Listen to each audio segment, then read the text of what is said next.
bem-vindos ao nosso fórum sobre cibersegurança. Este é um tema, este é claramente um tema que interessa muito à nossa audiência, porque temos muitos inscritos e a eles dou também as boas-vindas. Hoje vamos, com a colaboração enfim, do nosso painel, que é constituído por especialistas de muitas das empresas líderes neste espaço em Portugal, vamos abordar os temas como os novos vetores de ataque, a segurança na cloud,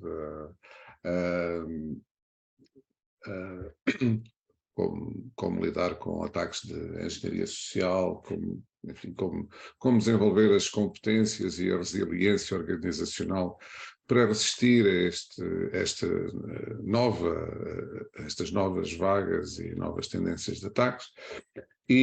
Portanto, queremos que durante as próximas, sensivelmente hora e meia, teremos aqui um debate com grande interesse. Para dar agora continuidade e apresentar os participantes do nosso painel, passava a palavra ao meu colega Rui Damião, que é editor da IT Insight. Obrigado, Henrique. Muito bom dia a todos. O meu nome é Rui Damião, sou editor da IT Insight. Antes de começarmos propriamente com esta mesa redonda, quero convidar todos os participantes a fazerem uma pequena apresentação sua, em 30 segundos, sensivelmente, e eu vou seguir a ordem alfabética do nome dos nossos participantes e, assim sendo, eu começava com o Bruno Castro, da Visionware. Bom dia, portanto, chamo-me Bruno Castro, sou fundador e CEO da Visionware, uma empresa que essencialmente trabalha na vertente de segurança em todas as componentes que envolvam serviços. Não vendemos hardware, não vendemos software, portanto estamos fora desse playground. Focamos exclusivamente na vertente de skills e, portanto, serviços na área da segurança. Tudo que envolva cibersegurança, compliance, forense, intelligence, por aí fora.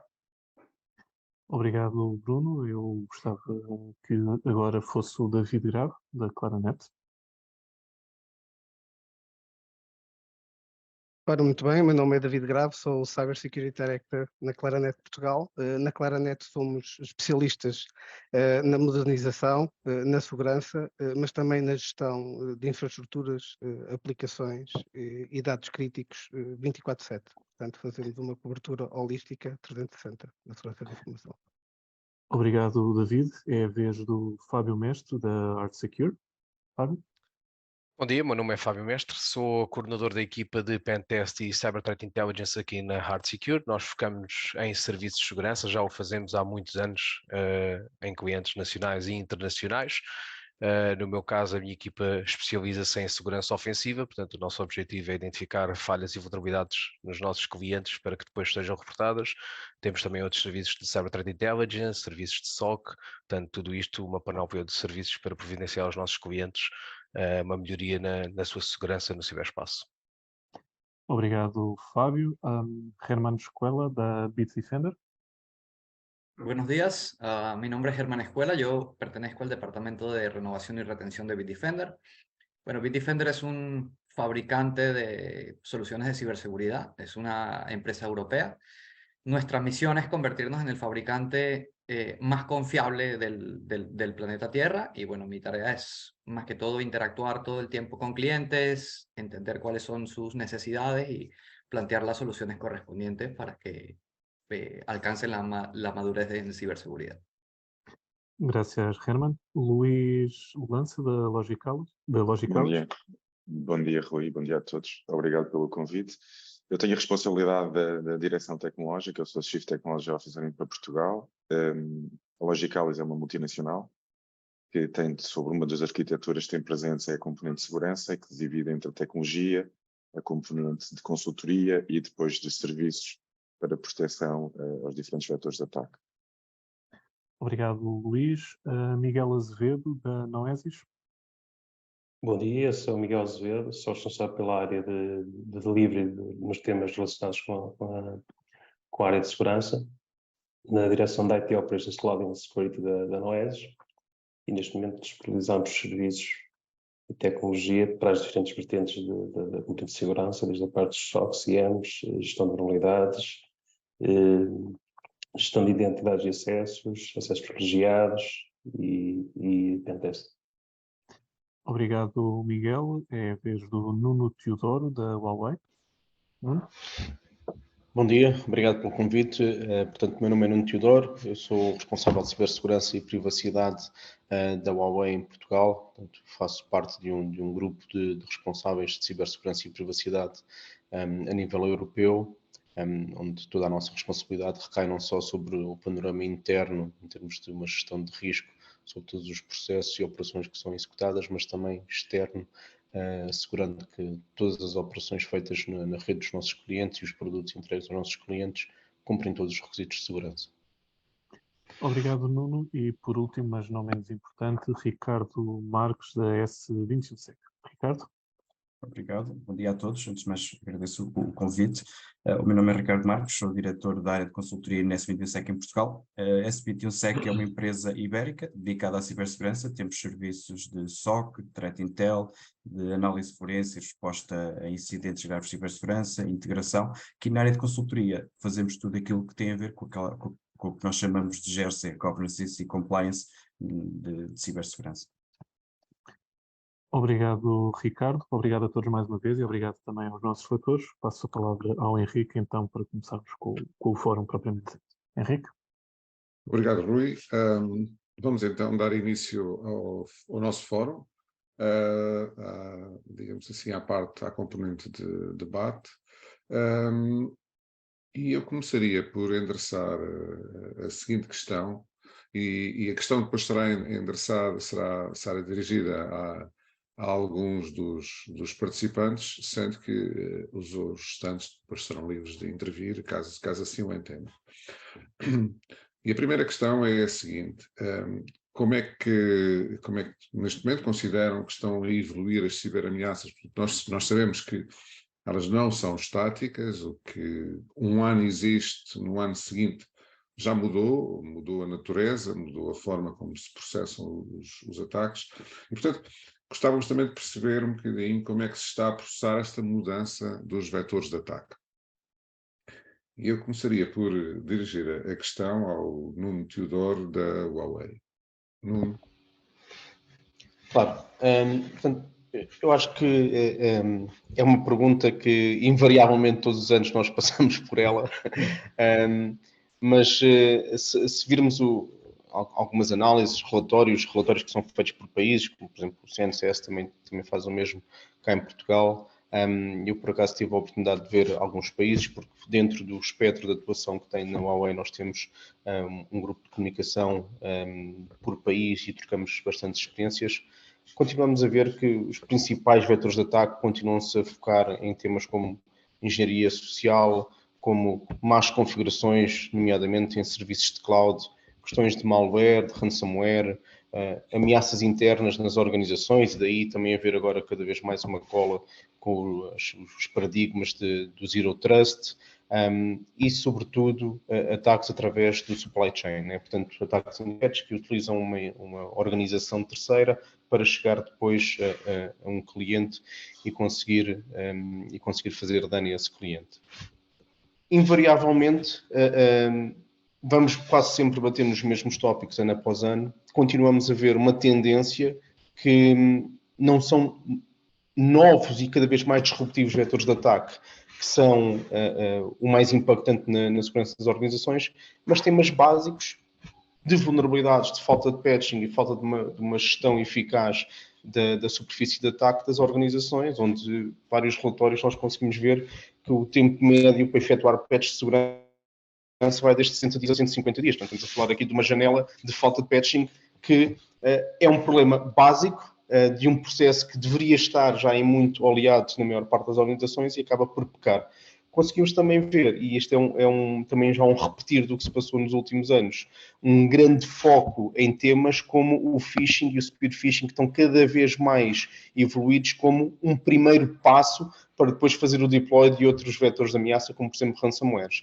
Tipicamente passa por um e-mail de phishing ou um spear phishing, altamente direcionados, com um propósito claro e muito bem executados neste momento, para de facto a partir daí ganhar outro tipo de capacidades de intrusão dentro da organização.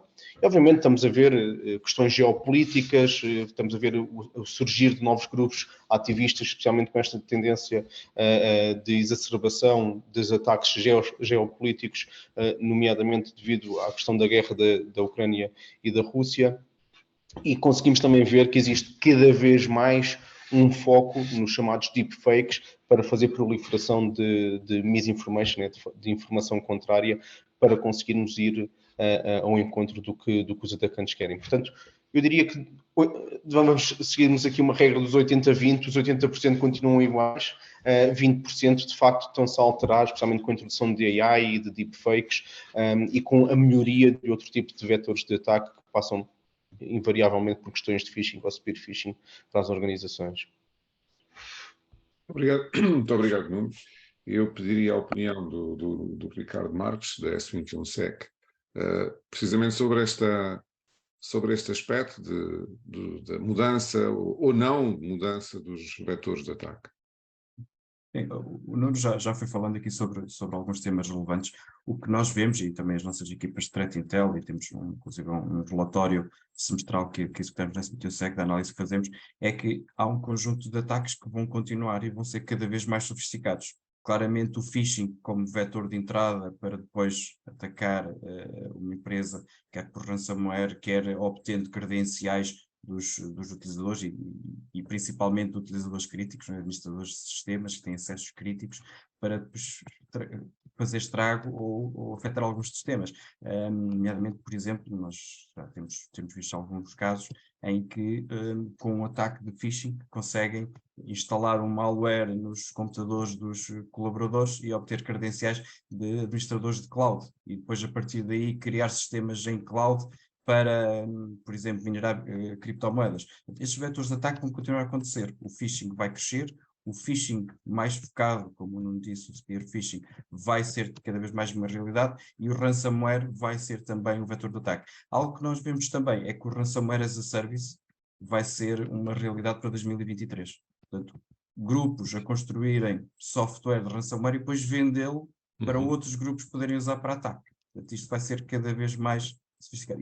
Isto significa o quê? Que não há um grupo a criar um ransomware pouco eficiente, há alguém a criar um ransomware muito focado, muito eficiente e com uma capacidade de sucesso enorme, e há outros a comprarem este ransomware para usar. Portanto, vamos ver cada vez mais este tipo de ataques. Obrigado, Ricardo. É de facto uma tendência muito interessante esta do value chain, do ransomware. Bruno Castro, gostaria também de ouvir a sua opinião sobre este tema da transformação dos vetores e dos modelos de ataque. Vamos ver, eu vou tentar ser aqui um bocadinho alternativo ao que disse o Ricardo e o Nuno, até porque em alguns pontos nós discordamos completamente. Vamos ver. Ou pelo menos temos opiniões diferentes. Bem, para falar um bocadinho daquilo que já todos falaram, portanto, claramente o fator humano vai continuar a ser importante, já o é, o spear phishing, o phishing, tudo que envolva os phishings da vida vão continuar a atacar a parte humana, isso temos sentido isso, acho. E o que eu estou a falar de uma distanciar de tudo que é reportes que andam para aí espalhados pela internet, da entidade A, B, C, B, estamos a focar exclusivamente na experiência da Visionware em casos reais, temos estado somente a responder a desastre ou a incidente, ok? Portanto, é a experiência do terreno, ok? Portanto, o fator humano, sim, continua a ser importante. Diria que já o foi mais, mas é um ponto importante. Temos aqui algo que está a aparecer agora com de cada forma mais surpreendente ou com maior peso, é termos grupos cibercriminosos muito vocacionados por setor e que se estão a especializar tipicamente nas soluções que suportam esse setor. Um exemplo, educação, atacar as soluções de e-learning, e cada vez que há uma falha quase near zero day, já estão a robotizar a procura de alvos e a atacar. Portanto, isso tem-nos acontecido regularmente, ok? Portanto, muito especializados no processo de intrusão, que não quer dizer que sejam eles depois a fazer o ataque final de ransomware ou roubo ou de destruição. Temos sentido muito também, e isso é um problema que nós temos tido em empresas de grupo, em que temos contaminações que advêm de branch offices espalhados alguns no mundo, que não têm o mesmo nível de segurança do core, nossa estrutura core, e portanto vão-nos contaminar através de branch offices espalhados na América Latina, que são atacados com um branch office com 10, 15 pessoas com sistemas completamente obsoletos que entram para ali e depois fazem uma contaminação worldwide através do WAN e que nos está a levar aqui uma preocupação grande, nomeadamente na estruturação interna de ecossistemas dentro do próprio grupo, de níveis de segurança distintos, e portanto tem sido um desafio para nós a esse nível, nesse tipo de DNA de empresas. Isto somente são aqueles vetores de intrusão que nós temos sentido em crescendo. Portanto, fator humano, a especialização por aplicações de setor verticalizados por área de negócio e depois a contaminação via branch office dentro do próprio grupo. Na diferenciação que temos sentido, já dentro já na fase do próprio ataque, por si só, temos sentido muito algo diferente, que é uma aposta já não tanto em ransomware, mas em destruição, portanto, roubo de dados massivos, se possível, para depois os revender nas dark webs da vida e destruir, ponto. Nem sequer tentam executar o ransomware, estão-se a focar exclusivamente no valor da informação para depois revendê-la. Portanto, temos visto alguns casos interessantes sobre isso. E mais 2 pontos. A criação de mecanismos de persistência na rede, ok? Portanto, mesmo em ataques de ransomware, há sistemas que são comprometidos, são encriptados, mas deixam para trás sistemas que não foram comprometidos em teoria e, portanto, não há esse sintoma da parte do cliente porque não foram encriptados. No entanto, eles foram comprometidos e foram colocados mecanismos de persistência na rede para depois fazer o keep alive do ataque e, portanto, diria que isso tem sido 2 pontos que temos visto interessante. Para acabar, ao contrário do que víamos há 2, 3, 4 anos atrás, o tempo de permanência na rede oculto, portanto, fase 0 quando há intrusão e depois a fase final quando há um ransomware, ok, por exemplo, já tínhamos ali sempre 3, 4 semanas de tempo de permanência oculto na rede, em que havia o discovery da rede, portanto, momentos laterais, upload de informação, roubo de credenciais por aí fora. Hoje estamos a ver dias. Portanto, o último que nós apanhámos aqui, estamos a falar de 1 dia e meio. Ok? Intrusão, dia e meio na rede para momentos laterais que possíveis e depois ransomware forte e feio. Ok? Portanto, e fugir muito à componente de estoque e por aí fora. Só para aqui uma nota que o Ricardo disse há pouco. O desenvolvimento de malware as a service já existe há muitos anos. Ok? E, portanto, esse mercado já existe e está em crescente, sem dúvida, mas já existe há muitos anos. E, portanto, até muitas vezes num ataque deste agora mais massivo, mais destruidor, temos visto quem faz a intrusão e depois quem rouba as credenciais e quem executa o ransomware, por exemplo, são entidades completamente distintas. Vão quase em consórcio, ok? Muito obrigado, Bruno. E tanto quanto sei, atenção, há modelos exatamente de revenue sharing entre esses atores, não é? German, since you are, I mean, you are at this moment on the other side of Europe. What's your vision from there? Okay, what's your opinion on this theme? Well, I'm agreeing with my colleagues. I think you can speak in Spanish. Spanish, ok, Yes. Mejor. Yo estoy de acuerdo con mis compañeros. De hecho, yo creo que los vectores no han cambiado tanto. Lo que ha cambiado es la complejidad de los vectores. Es decir, la ingeniería social, por ejemplo, está evolucionando a pasos adelantados, ¿no? Uno tiene que pensar en ciberseguridad que esto no es una cuestión estática. Anteriormente no había un ataque a través de teléfonos móviles, porque los teléfonos móviles eran analógicos. Entonces, a medida que vamos introduciendo cada vez más computación dentro de nuestras vidas, obviamente estás abriendo mucho más puertas para los atacantes.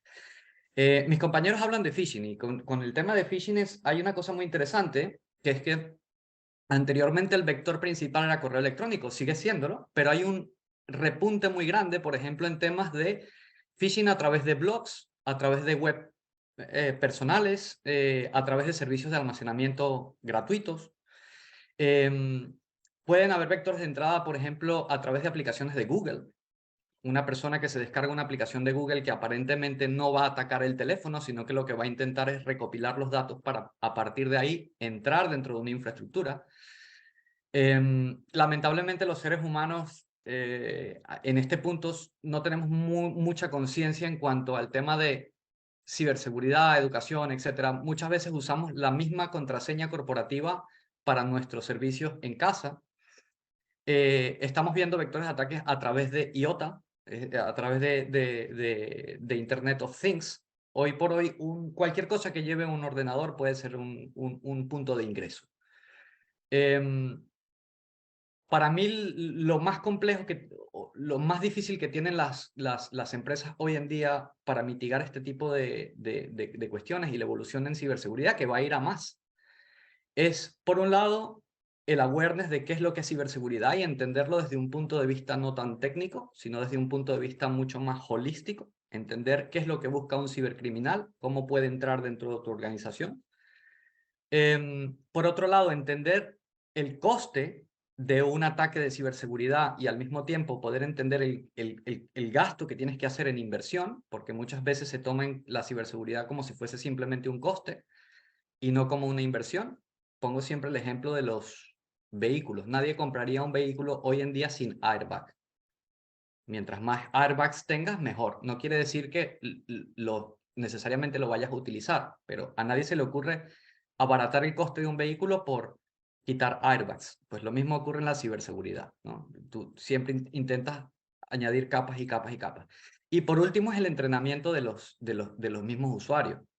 Es decir, siempre el eslabón más débil es el usuario.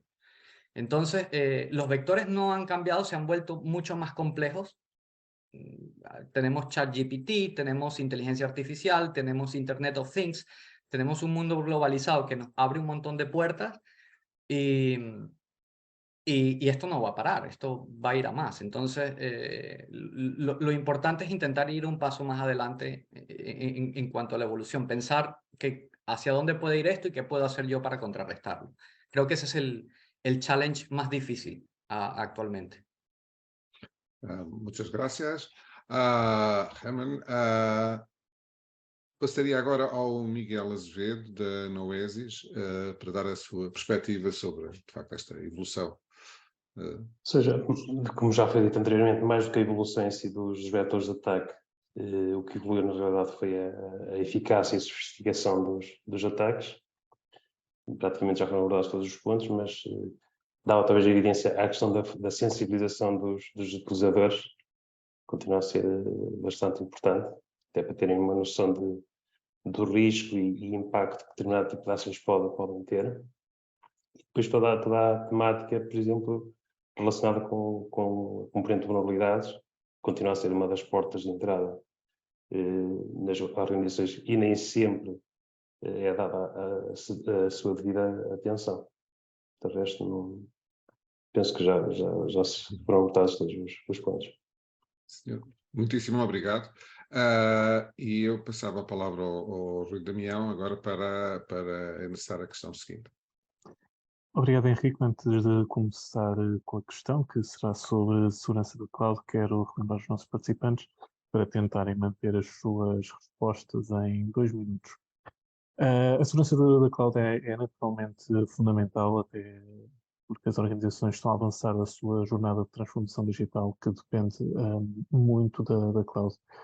A minha questão, e começo por a dirigir ao David Grave, da Claranet, é como é que as empresas podem mitigar as ameaças contra os serviços da cloud?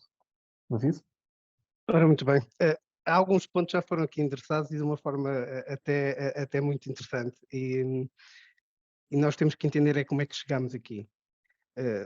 Nos últimos 2 anos, as organizações iniciaram um processo, segundo a Gartner, mais de 60% das organizações iniciaram um processo de transformação digital acelerada com migração para a cloud, os seus workloads. E 70% destas organizações dizem que vão adotar estratégias multi-cloud. Muitas vezes, e o objetivo, qual é que foi o objetivo desta migração para a cloud? Poupança de custos, redução do tempo de implementação e tentativa de ganhar escala e conseguirem responder às exigências, inclusive nós todos sabemos e todos passamos por isso, e por isso é que estamos aqui a ter esta conferência em modelo digital do teletrabalho. É importante e as organizações, do ponto de vista de negócio, têm que ser ágeis e disponibilizar a informação aos seus colaboradores. O que não acompanhou esta evolução na cloud foram os técnicos. continuamos a suportar em cima das mesmas pessoas que tinham que administrar os sistemas que existiam em on-prem, vão ser responsáveis por administrar também esta cloud. Isto leva a quê? O Nuno Teodoro estou aqui num ponto, que é este paradigma do 80-20. Efetivamente, 80% dos vetores de ataque que nós estamos a ver e na cloud são os mesmos vetores de ataque. O Ricardo referiu aqui um ponto que é um ponto muito interessante que nós temos visto e uma motivação muito interessante na cloud, que é comprometer os sistemas de cloud, não para roubar dados, não para implementar ou encriptar máquinas que estejam na cloud, mas sim para tirarmos partido das capacidades e fazermos mineração. Porquê é que estes ataques foram possíveis? Foram comprometidos as credenciais dos utilizadores, mas existia MFA devidamente implementado? Devidamente implementado, não basta terem MFA, tem que estar devidamente implementado. Portanto, o foco e o vetor de ataque, os cibercriminosos vão ser sempre aqui, eu costumo dizer, são oportunistas, mas eles também não vão criar um mecanismo de ataque altamente sofisticado, se tem um que vai ser altamente eficaz com menos esforço, ok? Portanto, este foco no termos a capacidade de continuarmos a olhar para a cibersegurança de uma forma holística, não é a minha cibersegurança on-prem, agora passei a estar em multi-cloud, mapear os meus acessos, quem é que acede como, as permissões que são aplicadas. Eu tenho visibilidade de todos os workloads que foram criados, que dados é que estão a ser armazenados. Múltiplas organizações têm agora a possibilidade de mais do que um departamento estão a tirar partido destes workloads. Eu tenho esta capacidade mapeada? Chegamos aqui a um ponto que é visibilidade. Entrando aqui no o que é que eu devo fazer? Obviamente, responder aqui aos básicos, continuar a manter a minha operação, ter, sim, a visibilidade, implementar os MFAs, implementar o patch management, sem dúvida alguma, mas ter aqui a capacidade de monitorizar, identificar, e o Bruno deu aqui um ponto muito interessante. Reparem, a partir do momento que nós temos já não estamos a ter 1 ou 2 meses entre o compromisso inicial e o ataque. Estamos a ter dias. Então eu tenho que ter a capacidade de muito rapidamente identificar o vetor de ataque e identificar as movimentações laterais. Ter aqui um bom Security Operations Center, ter aqui capacidades de monitorizar, eventualmente até com deception, máquinas que não têm um valor para o negócio, mas que se forem intervencionadas eu sei que que são pontos críticos e que é alguém que está dentro da minha rede. E obviamente temos falado e acabamos sempre por concluir e tocar sempre no mesmo ponto, a implementação de estratégias ou caminharmos para estratégias de Zero Trust. A validação constante dos utilizadores, a validação constante dos acessos. Temos que olhar constantemente para a nossa infraestrutura e consegui-la mapeá-la de uma forma holística. Não é cloud, são multi-clouds e estratégias também híbridas de adoção de workloads. Obrigado, David. Nuno, eu sei que levantou a mão. Eu vou-lhe dar a palavra a seguir ao Fábio, mestre da Art Secure. Eu gostava de ouvir também a sua perspectiva, Fábio, sobre o tema de como é que as empresas podem mitigar as ameaças contra os serviços cloud. Fábio?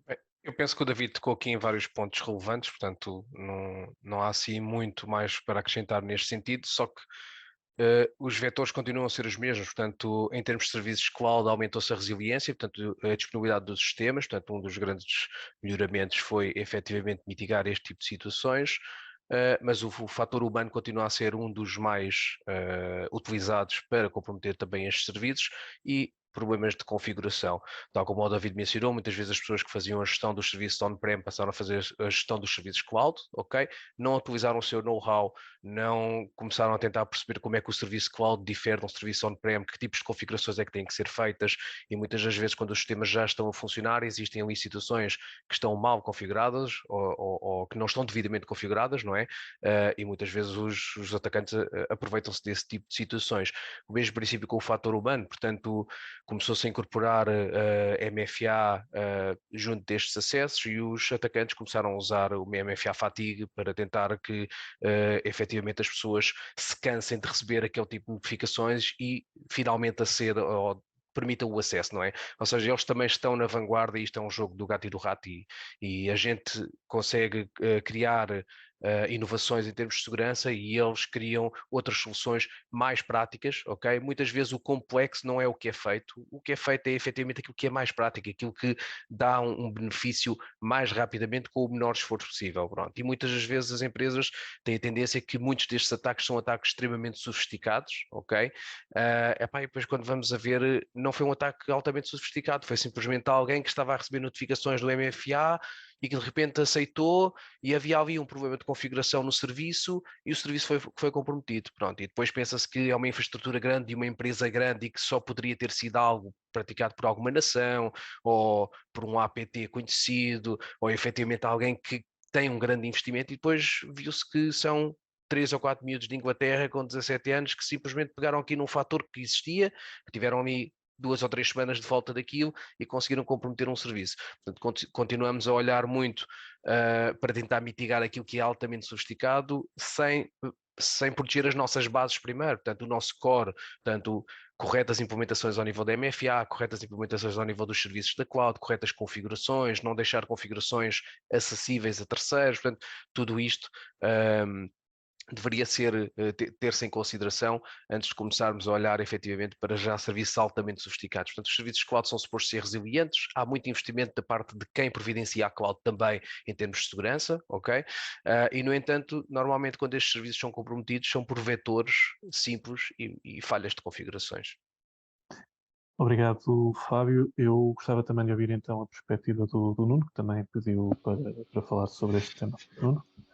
Sim, eu não vou dizer nada de novo do que os meus colegas já disseram, mas queria salientar aqui algumas partes e sublinhar, porque de facto, por exemplo, o David tocou aqui num tema que eu acho que é fundamental, que é a capacitação dos profissionais.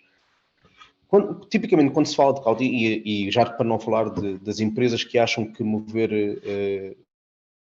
sistemas e serviços de data centers para cloud estão a fazer uma digitalização, porque também é utilizado em abuso esse tipo de palavras, mas de facto a capacitação dos profissionais quando embarcam nesta jornada do que é ambientes cloud, fica sempre a meio gás. Quando é que foi a última vez que as empresas estão a fazer este tipo de massificações de mudanças para cloud? Ficaram de facto a avaliar como é que é uma arquitetura bem conseguida de um sistema de cloud híbrido ou não que estão a implementar na organização deles. Estão a seguir os modelos de arquitetura seguros do fornecedor de cloud.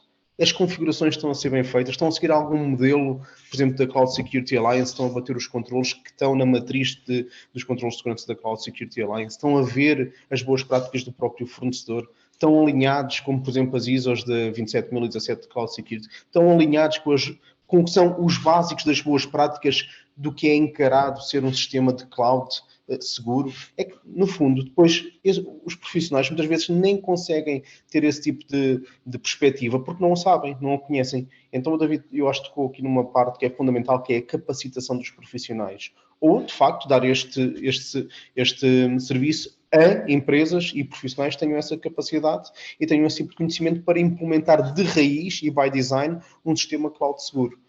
Não é só meter as coisas na cloud. De facto, as clouds fornecem N serviços de segurança, conseguimos ter CIEMs embebidos já nos próprios sistemas cloud, conseguimos ter IDS, IPS, conseguimos ter sistemas de login, conseguimos ter alarmísticas, conseguimos ter Identity Management, MFAs, Password Vaults, encriptações com um piscozinho, os dados at rest estão encriptados. É verdade, conseguimos ter isso tudo, mas é preciso saber o que é que estamos a fazer, é preciso ter um desenho de arquitetura conseguido desde raiz, que é para depois não estarmos aqui a encavalitar peças, depois acabamos por construir ali um monolito que não dá propriamente para adaptar a uma arquitetura de referência de segurança dos fornecedores de cloud.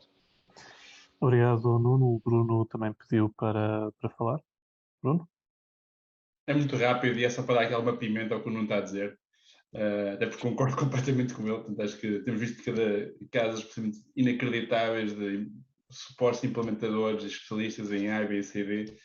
Mas eu só para pôr aqui alguma pimenta nisto, eu já agora expandia essa questão, e agora porque todas as empresas que vendiam impressoras também fazem segurança, já agora também para aquelas empresas que são especialistas em implementações de firewalls, antivírus, IDS, por aí fora, e agora passaram a ser meramente box movers, pegam nos caixotes cheios de luzinhas, e vendem aquilo ao cliente como uma solução milagrosa deste panorama agora todo cibernético que estamos a fazer de terror e põem aquilo pela goela abaixo do cliente, espetam lá o caixote cheio de luzinhas e põem-se a andar e a coisa está feita e há uma falsa sensação de segurança do lado do cliente que acabou de ser enganado, porque investiu em caixotes, não faz ideia do que é que ele faz, isso está bem sequer montado e implementado, e depois quando algo acontece vão fazer o rewind à decisão e porque é que o fizeram e o que é que fez.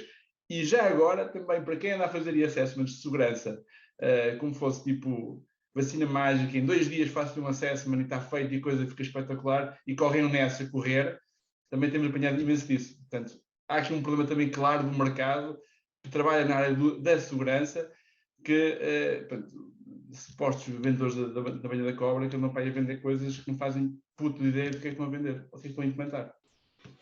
Bruno, basta dizer Zero Trust, pronto, e depois consegues logo vender alguma coisa. Né? Exato. Estamos juntos. Obrigado, Bruno. Eu passava a palavra ao Henrique para avançarmos com a terceira pergunta. Henrique. Muito obrigado, Rui.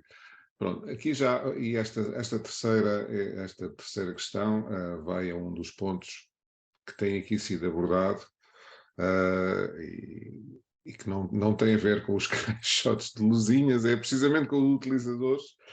E a questão é especificamente os ataques de engenharia social são cada vez mais direcionados e, portanto, nós sabemos, e já aqui foi dito, e foi um dos tópicos relevantes nas questões anteriores, que são este tipo de ataques, a volta que se dá aos utilizadores,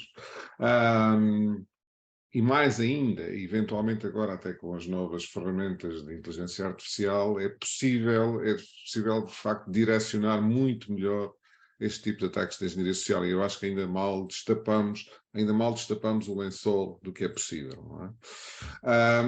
Portanto, a questão especificamente é como é que as organizações se podem proteger contra este tipo de ataques. E eu lançava até um desafio adicional, sempre tendo em consideração aquilo que o Rui pediu há pouco, que é termos aos 2 minutos por resposta, mas é também se calhar irmos um bocadinho até mais longe do que aquilo que é o atual, não é? Portanto, temos o atual e temos o que aí vem. Portanto, nomeadamente com a utilização destas ferramentas que permitem personalizar muito melhor o ataque de engenharia social. Portanto, eu queria começar pelo Ricardo Marques, endereçar a questão ao Ricardo Marques, da S217. Sim, já se falou aqui muito sobre a engenharia social, né, que vai continuar a acontecer, vai ser cada vez mais sofisticada. Aqueles e-mails que nós se calhar víamos já há uns anos atrás, com erros de português, escritos numa linguagem muito estranha, isso deixou de ser uma realidade. Hoje em dia, com a inteligência artificial, já é possível criar um ataque de phishing, por exemplo, muito realista, sem erros de português e completamente direcionado a uma empresa. Para além disso, cada vez mais os atacantes, antes de executarem um phishing, se querem mesmo atacar uma empresa específica, seja um phishing, ou outro ataque de inteligência artificial, um smishing, uma chamada telefónica, se querem mesmo atacar uma empresa, vão estudá-la antes. Vão ver quais são os colaboradores daquela empresa, vão procurar no LinkedIn informação sobre a empresa e sobre os colaboradores e vão atacar especificamente aquela empresa. Ou seja, a empresa tem que adotar aqui uma estratégia a diversos níveis. Primeiro que tudo, proteger-se. Obviamente todos os temas já foram falados do MFA e Zero Trust são uma primeira camada de proteção. Temos de ferramentas e são importantes, têm as suas falhas, mas também são importantes e trazem aqui alguma segurança adicional, mas aqui temos também que pensar nos utilizadores. Estes ataques vão acontecer, vão ultrapassar as ferramentas e vão chegar ao utilizador. Primeiro que tudo, o utilizador tem que estar aware destes ataques. Quais são as ameaças que estão a acontecer? Quais são as ameaças que o podem afetar e como? Quais são os riscos? Como é que eles podem identificar estas ameaças e proteger-se das ameaças? Portanto, isto é muito importante. E não pode ser uma formação uma vez por ano, como algumas empresas fazem. Uma vez por ano damos ali uma formação de 2 horas aos colaboradores e está feito. Não, tem que ser cada vez mais programas de formação e de awareness recorrentes, com mensagens passadas de diversos formatos, com reforço, com newsletters, aquilo que for, para garantir que os colaboradores vão tendo esta mensagem e vão assimilando e passa a fazer parte da sua cultura. Mas também é necessário pensar noutra coisa. Por muito que se forme as pessoas, vai haver sempre algumas, uma porcentagem, por mais pequena que seja, nem que seja apenas uma pessoa, que vai cair no phishing, que vai aceder ao link, que vai dar as credenciais. Portanto, as empresas têm que estar também preparadas para detectar e responder a estes casos em que alguém caiu e alguém comprometeu a informação da organização, a sua informação, e com isso permite o acesso à organização. Portanto, tem que haver também aquilo que também já foi falado aqui, tem que haver a capacidade de detecção destas situações, estamos a falar de sistemas de SOC, de alarmística, o que for, e de resposta rápida. Uma empresa tem que estar preparada e tem que estar consciente que um dia vai sofrer um ataque, e provavelmente um dia muito em breve, e tem que ter a capacidade de recuperar rapidamente, minimizando o impacto que este ataque, que veio através de uma engenharia social, que este ataque pode ter na organização. Tem que ser em toda a linha, desde prevenção com ferramentas, awareness dos colaboradores e detecção e resposta no fim da linha, porque o ataque vai acontecer. Obrigado, Ricardo. Eu endereçava a questão ao Luís Lança, da Logicalis, precisamente esta questão da engenharia social e como proteger-se. Henrique, acho que é um tema muito pertinente e eu acho que nós estamos todos aqui a falar hoje em dia que é uma coisa importante, que é um padrão. Existe um padrão hoje em dia na componente de ataque de engenharia social que vem cada vez sendo mais justificado, direcionado e é sempre uma das principais ameaças que as organizações hoje em dia enfrentam. Mas enfrentam baseado numa coisa que é interessante, que é o uso da tática psicológica. Quando nós falamos na questão do hacker, estamos a olhar para a questão do estudo da psicologia que ele tem para persuadir ou enganar os utilizadores a divulgar informações críticas ou até instalar os ditos malwares nos seus dispositivos. E há pouco o Henrique também refere um ponto, que é, combinando isto com o avanço tecnológico com a inteligência artificial, as possibilidades de ataque em tempo real com automação, como o deepfake, na realidade, acabam por se tornar imprevisíveis. E a resposta, como nós do nosso lado, é exatamente isso. Como nós ajudamos os nossos colaboradores a utilizar também o mecanismo de inteligência artificial para poder combater isto. Acho que este é o ponto, porque um estudo 2020 que tu estava a demonstrava que a inteligência artificial é capaz não apenas de aprender a identificar as vulnerabilidades, mas também em hábitos humanos e comportamentos humanos, mas a usá-los para persuadir as pessoas a tomarem determinadas decisões. E acho que isto é um tema pertinente que nós estamos a olhar. Nós estamos sempre a olhar para como pensa um hacker, mas também nós podemos começar a pensar como sensibilizamos as pessoas neste dia-a-dia. E por isso é que a sensibilização à informação não pode ser, como o Ricardo dizia bem, uma vez por ano, como as empresas estão a fazer, mas eu acho que nós temos que estender isto já a uma componente humana e estender isto fora das organizações também. Nós temos que entrar dentro das universidades, dentro das escolas, a sensibilizar desde aí que isto vai acontecer para que isto seja um padrão e comece a entrar dentro da nossa consciencialização e na nossa consciência da forma como nós hoje em dia atuamos. Obrigado, Luís. Eu passava também, endereçava a questão ao David, da Claranet. Portanto, precisamente como é que nos protegemos neste cenário cada vez mais direcionado, mais personalizado. Eu gosto e acho que nós devemos ter aqui uma perspectiva do colaborador, não como o elo mais fraco, mas como um asset que a organização tem que formar para que seja a sua uma parte integrante da sua linha de defesa, ok? Muitas vezes nós ouvimos vezes em conta ser repetido, o colaborador é o elo mais fraco. Não é justo. As pessoas estão a agir, na maioria das vezes, nas suas melhores intenções, ok? Então nós vamos ter que as ajudar a que as decisões que eles vão tomar sejam as melhores. E aqui foi tocada aqui uma nota que eu acho que é muito importante. Isto é, efetivamente, de facto, tem que extravasar as empresas. E a comunicação para o colaborador tem que ser, nós estamos a ajudá-lo e a dar-lhe mecanismos para que você vai usar também na sua vida pessoal. Okay? Porque você tem assets, as suas redes sociais, os seus ativos, o seu e-mail, e estamos a ajudá-lo a proteger. Portanto, a forma como nós vemos aqui a proteção e a proteção relativamente ao phishing, ao spear phishing, passa por várias componentes. Uma componente de monitorização preventiva, temos a capacidade, e nós sabemos isso, e os colegas que têm serviços de Threat Intel conseguem perceber, nós conseguimos de alguma forma antever algumas movimentações que identificam ou que nos previnem que possivelmente poderá estar a ser preparado o ataque spear phishing, como o registro de domínios semelhantes à organização. Portanto, a organização tem e deve ter essa capacidade para poder atuar mais rapidamente. Depois temos que ter aqui os nossos sistemas de e-mail anti-malware, estão devidamente configurados. Nós testamos as configurações, temos que entender que os providers, os cloud providers, como foi dito, eles estão focados na resiliência e na entrega do correio. Os sistemas bem configurados, por defeito, para maximizarem a entrega. Porque sempre que nós acrescentamos aqui cibersegurança, muitas vezes estamos a acrescentar entropia. Então nós temos que encontrar aqui um balanço, mas vamos ter que afinar estes sistemas, testar estes sistemas também, para garantirmos que o menor número de e-mails maliciosos, de phishing, de spear phishing e com malware são entregues aos utilizadores, ok? Já estamos a construir aqui monitorização, diminuir a entrega de malware. Obviamente agora vamos aqui formar este asset que nós temos, que são as nossas pessoas.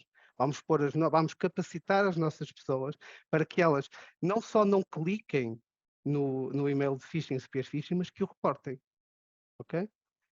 Aquele e-mail de phishing e spear phishing que foi reportado por aquele utilizador vai ser analisado e vai ser eliminado, se calhar, da caixa de outros utilizadores que estariam menos atentos, ok? Estamos aqui a montar. E depois, obviamente, depois a seguir, temos os nossos sistemas suficientemente resilientes para que se, na eventualidade de algum colaborador ou alguma situação ocorrer, nós temos capacidade de detectar e intervir rapidamente. Mas eu gostava muito deste foco.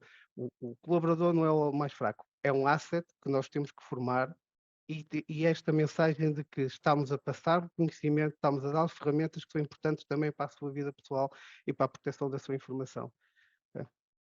Obrigado. Obrigado, David. Nós, de facto, estamos aqui com um dilema. Nós, enquanto indústria, temos aqui um dilema complicado, que é tornamos cada vez mais, ou procuramos tornar cada vez mais simples a interação do utilizador com a tecnologia, blindámo-lo através das interfaces e dizemos com estas interfaces, de facto, não precisamos de conhecer o que está por baixo, e os utilizadores são convencidos disso, não é? E, na verdade, depois são ultrapassados pelo que vem por baixo. Portanto, há aqui uma questão que a própria indústria tem que pensar a longo prazo como é que dá a volta a isso, porque é, de facto, um dos principais problemas. Eu iria passar a palavra ao Rui Damião para a próxima questão. Eu vou só dar a palavra ao Fábio Mestre, que pediu para falar, Fábio, sobre esta terceira pergunta ainda, dos ataques de engenharia social. Só aqui 2 pontinhos, portanto, primeiro, ali, indo ao contra ao que o Luís disse, há que ter atenção que um hacker é diferente de um cibercriminoso, ok? Pronto, portanto, nós temos muita boa gente por aí em programas de bug bounty que usa o seu dia-a-dia para ajudar empresas e organizações e que são hackers, ok? Portanto, um cibercriminoso tem uma mentalidade completamente diferente. Aqui noutra questão, relativamente ao phishing e à engenharia social, epá, a engenharia social já existe há anos, ok? E o phishing já existe há anos, ok? Isto é um problema humano, é um problema da psique humana e é um problema que só será resolvido efetivamente com a educação, ok? Todos nós temos amigos que não trabalham na área de cibersegurança e que muitas das vezes a gente tenta levá-los para o bom caminho em termos de práticas seguras no seu dia-a-dia, ok? E todos eles dizem, eu não quero saber disso, que eles sabem os meus dados todos e isso não me importa para nada, não tem nada a esconder, ok? Todos nós já passámos, efetivamente, aqui pessoal que está aqui dentro da área de segurança já passou com algum amigo, algum familiar que tem este comportamento, ok? E muitas das vezes estes ataques de engenharia social e estes ataques de phishing às vezes são efetuados ao nível do computador pessoal, ok?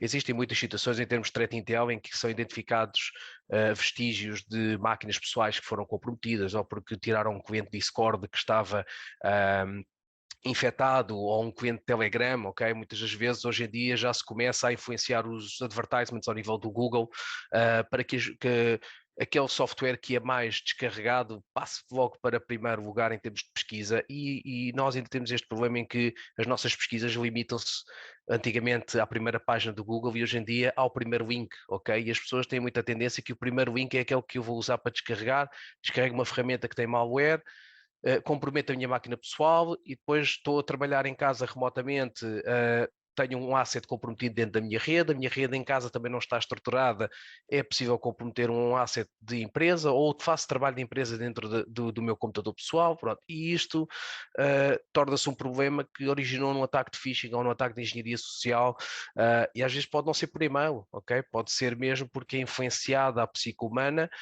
e as pessoas acabam por ter estes comportamentos de risco. Portanto, isto vem mesmo primeiramente em termos de educação e acho que o que falta pelo menos no nosso panorama nacional e se calhar mesmo em níveis internacionais, é começar a introduzir, ok, a cibersegurança na educação, ok? Nas escolas, primariamente, os miúdos têm que saber o que é a cibersegurança, têm que perceber quais são os riscos dos comportamentos que eles têm online, porque a internet hoje em dia já faz parte da nossa vida, praticamente, portanto, e isto é que muitas empresas tentam prevenir o problema do phishing e da engenharia social dentro do seio da empresa, não é? Mas como já foi dito aqui, isto é um problema que transposta para a nossa vida pessoal. Portanto, primeiramente, para resolver um problema de engenharia social e de phishing, é educar as pessoas, ok? Para que elas não tenham os comportamentos de risco. Obrigado, Fábio. Creio que o Herman. German tinha... Sí, Sí. a mí me gustaría añadir algo.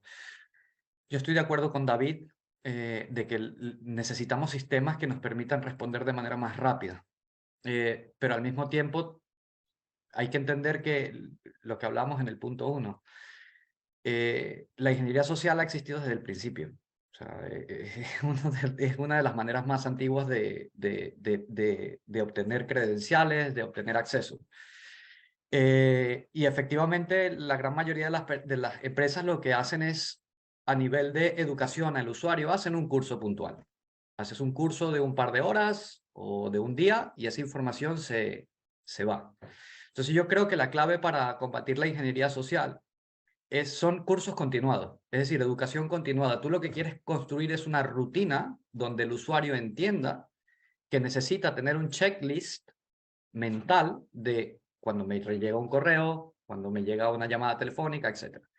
Hay un video que podéis buscar todos en YouTube, podéis poner Morgan Freeman Simulation.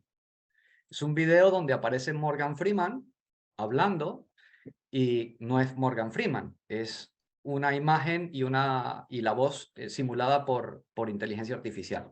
Hoy por hoy, cualquier usuario puede descargarse una solución se usa en gaming, lo usan los críos, lo usan los jóvenes, para modular voz. Y es un aplicativo que, por ejemplo, yo grabo tu voz durante un periodo de tiempo de 1 minuto y lo que va a hacer la aplicación es modular mi voz para parecerse a la tuya. Entonces, volvemos a lo mismo, la ingeniería social, el vector no cambia, lo que cambia es la complejidad del ataque. No es lo mismo que yo reciba una llamada imagínate que yo pueda recibir una llamada de un compañero, se infiltran a través de aplicaciones que muchos de nosotros utilizamos VoIP, y es un compañero que me está pidiendo el acceso a algo porque se le olvidó la contraseña y es un compañero con el cual yo tengo muy buena relación. Lo más probable es que yo vaya a picar en ese tipo de ataque. Lo más probable es que yo reaccione de manera negativa a ese tipo de ataque. Entonces, los ataques de ingeniería social ya no solamente es el correo electrónico que recibes. El correo electrónico que recibes diciéndote la suplantación de SEO, etc. Sí, es tendencia hoy. Pero la pregunta es, cuando tú hablas de ciberseguridad, tú intentas no solamente protegerte para lo que viene hoy, intentas protegerte para lo que viene mañana. Y lo que viene mañana es una ingeniería social muchísimo más avanzada, donde la percepción de la realidad va a ser muy difícil. Por eso es muy importante construir un músculo mental de cara a los usuarios para poder prevenir este tipo de ataques. Y eso solamente se hace a través de educación continuada. No solamente un curso de un par de horas. Las organizaciones tienen que entender eso, que tienen que educar a los usuarios de manera continuada. Era lo que queria añadir. Graças, Herman. Vamos então passar para a quarta pergunta. Antes de começar, eu quero convidar os nossos palestrantes a responder às questões que têm aparecido aqui no Q&A desta sessão.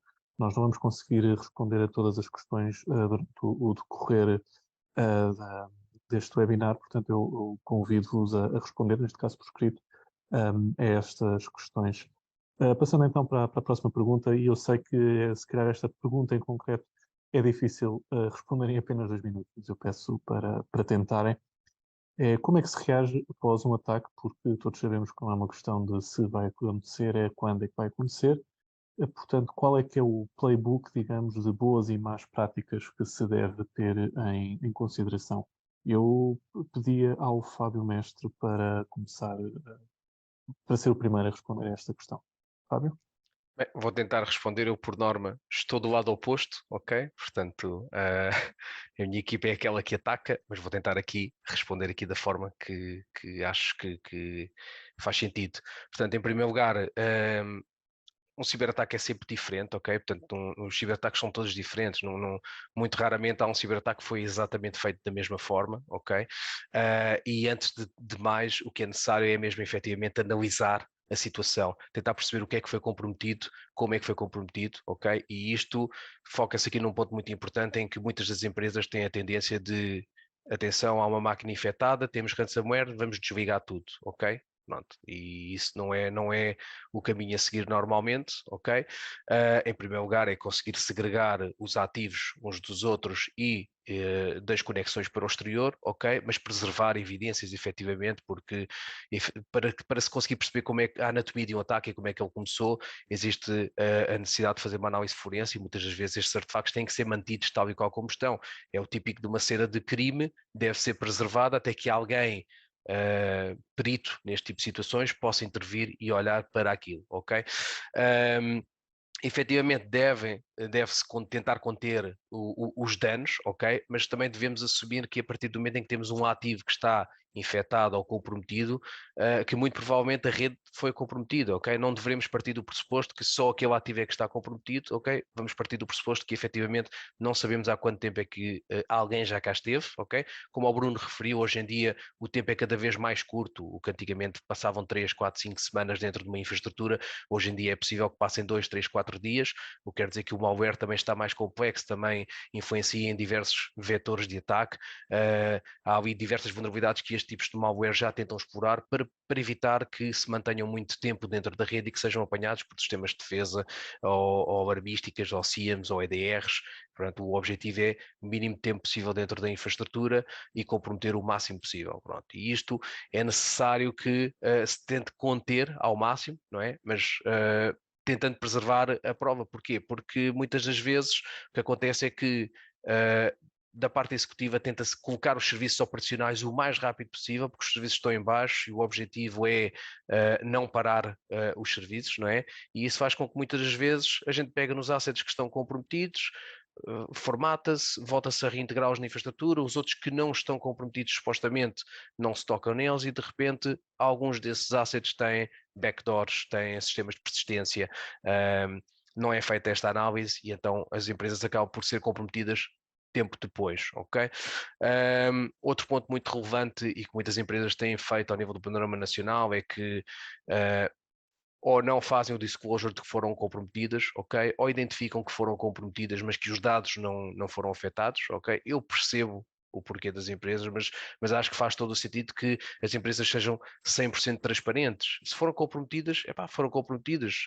Faltou ali algum cuidado, faltou ali algumas boas práticas, houve ali alguma circunstância que causou este problema, não é? Pronto, e há que ser transparente, e há que informar os seus clientes, há que informar os seus executivos, há que informar o CNCS, há toda uma série de regras e políticas que têm que ser feitas e há que efetivamente informar as pessoas que têm que ter este conhecimento. Pronto. E depois disto, a partir daqui, é fazer esta investigação exaustiva deste tipo de ataques e tentar remediar aquilo que não foi feito anteriormente, portanto, combatendo todas estas falhas de segurança.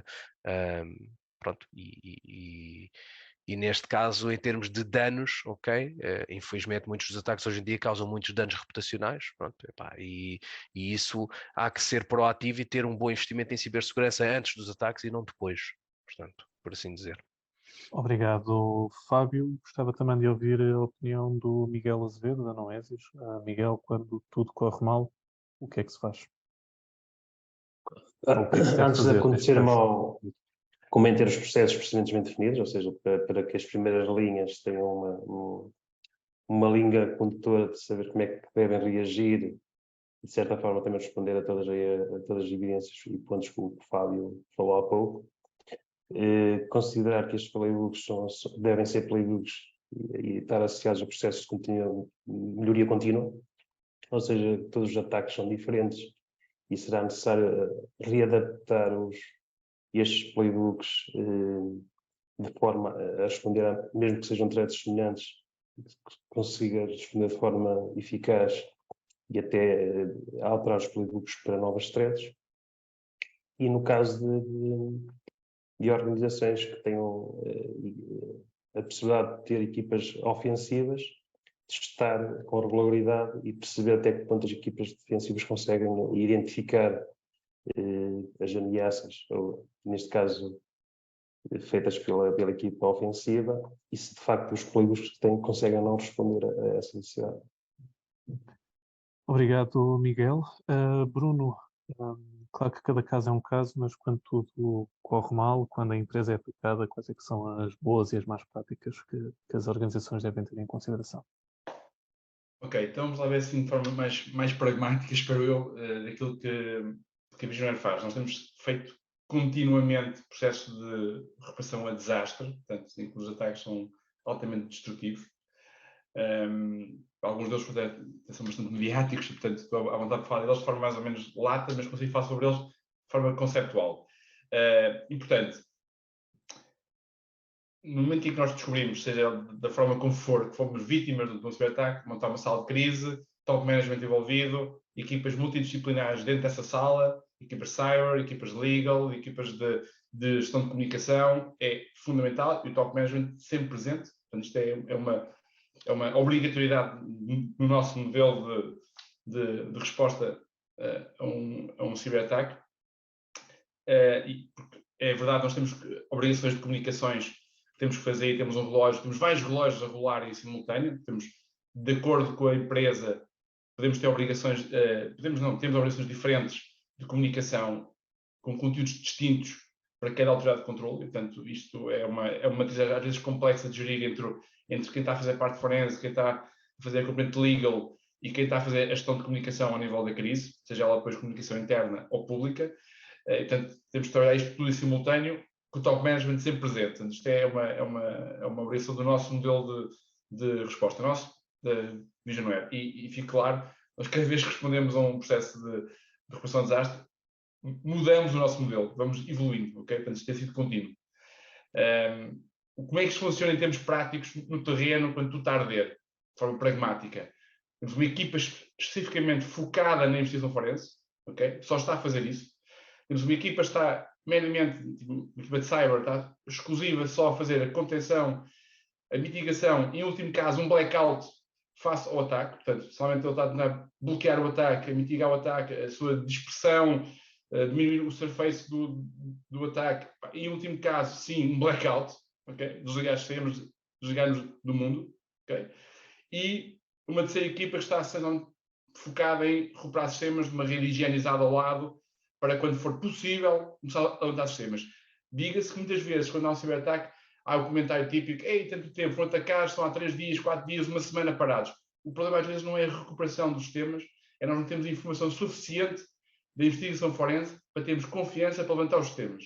Okay? Porque há um mito urbano que às vezes não consigo levantar backups, não sei, esqueçam isso. Tipicamente esse não é o problema, essa é a parte mais fácil, onde a tecnologia até nos ajuda. E, portanto, a equipa está focada na recuperação de sistemas, até tem os sistemas já prontos, em redes higienizadas, com backups limpinhos, feitos, preparados, para ir para o ar, e quem está a fazer o bottleneck de não ir para o ar, tipicamente, é a análise forense. Okay? E nós somos muito pragmáticos nisto. Enquanto eu não souber quem, quando e como, ninguém levanta sistemas. E, portanto, geralmente, quando os ataques são mais destrutivos, mais complexos e mais abrangentes, temos uma opção clara. A equipa que está a fazer a contenção diz: blackout, desligamos sistemas, desligamos o mundo, vamos conter redes, perceber onde é que nós estamos capazes de higienizar rapidamente sistemas onde não estamos, e, portanto, é a contenção depois interna, já não é depois externa, mas ficamos sempre ali à espera do forense, e aí sim, quando nos disserem: ok, o vetor de indução foi este, o paciente foi este, o paciente zero foi este, o momento lateral foi este, utilizaram estes mecanismos de persistência na rede, injetaram aqui código para acordar x tempo, a strip foi utilizada de ransomware foi esta, escalaram privilégios, criaram regras de transporte, whatever. Portanto, enquanto não tiver esse filme todo montadinho, e aí sim, então a equipa de cyber irá fazer depois a anulação desses mecanismos de persistência e de keep alive, e depois sim iremos começar a levantar sistema a sistema através da outra rede. Portanto, em termos práticos, é assim que funciona. Tecnicamente, ao nível depois do legal, do privacy, da comunicação, das autoridades, é outro layer que está por cima desta equipa, que está em simultâneo a trabalhar para irmos respondendo adequadamente, de acordo com o relógio de cada instância, de acordo, portanto, é outro desafio, mas trabalhando todos em simultâneo. É uma equipa completamente multidisciplinar que funciona assim. Okay?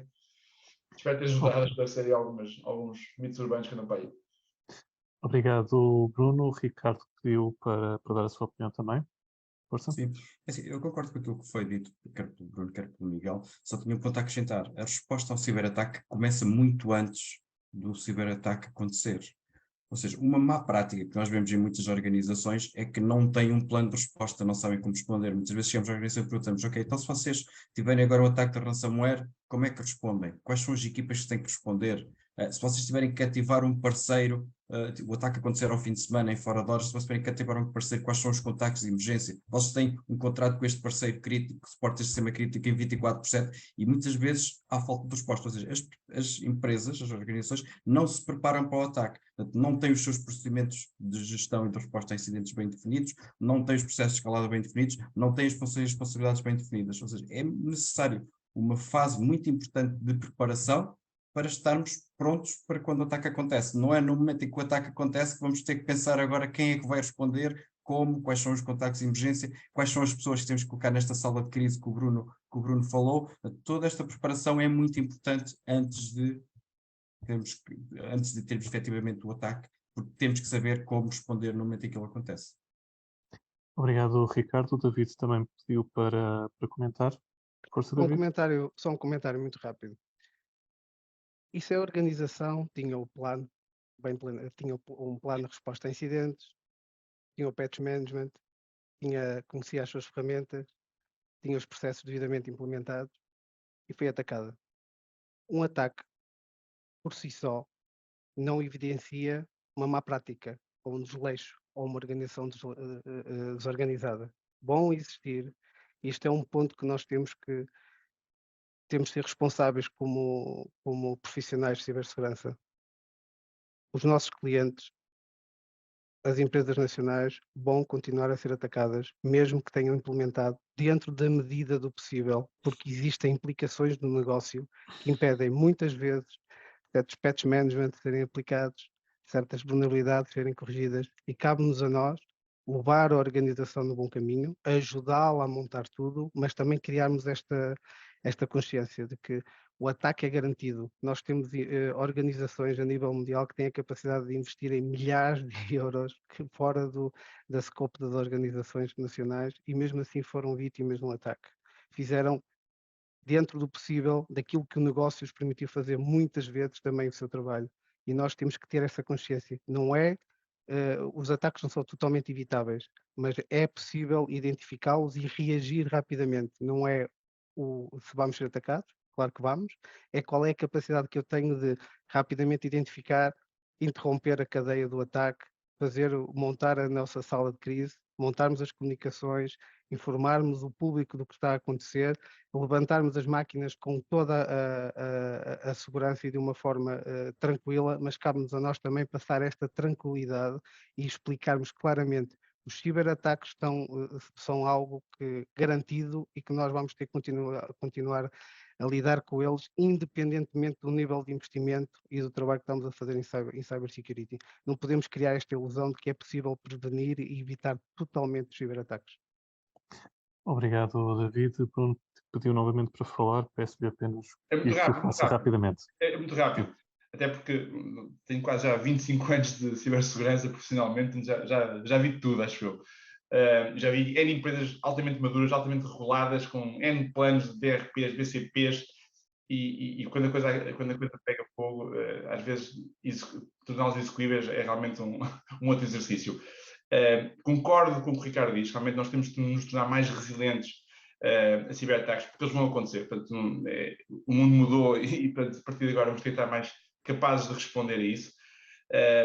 A definição de planos de recuperação e a resposta a ciberataques, sim, começar a transformá-los em algo execuíveis, acho que vai ser um outro exercício da próxima geração, mas eu vou deixar só a minha experiência pessoal sobre isto e vou referir uma frase do do Mike Tyson, que eu por acaso gosto muito, que é toda a gente tem um plano até levar um murro na boca, ok?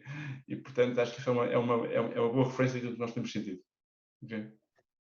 Obrigado, Bruno. Nós, durante esta questão, nós recebemos muitas questões dos nossos leitores. Eu convido uma vez mais os nossos palestrantes a responderem por escrito a estas questões. Henrique, passo-lhe a palavra para a próxima pergunta. Obrigado, Rui.